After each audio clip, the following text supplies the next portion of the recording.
કે આખો દિવસ ક્લાસમાં બેસીને વિચારતા રહેતા હતા કે ક્યારે છૂટશું આ નિશાળમાંથી. અને હવે જ્યારે છૂટી ગયા ને ત્યારે સમજાય છે કે જેને પાંજરું સમજતા હતા ને એ જ ખરેખર જિંદગી હતી.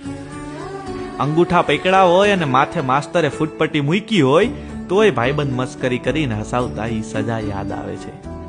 સાહેબ નથી આવ્યા એટલે ફ્રી પીરિયડ આ સાંભળતા ક્લાસમાં જે હલ્લાબોલ થતો ને એ મજા યાદ આવે છે. વોશરૂમનું બાનું કરી અને લોબીમાં રખડવું અને આખી સ્કૂલનો ડોન બનીને ફરવું. બેન્ચ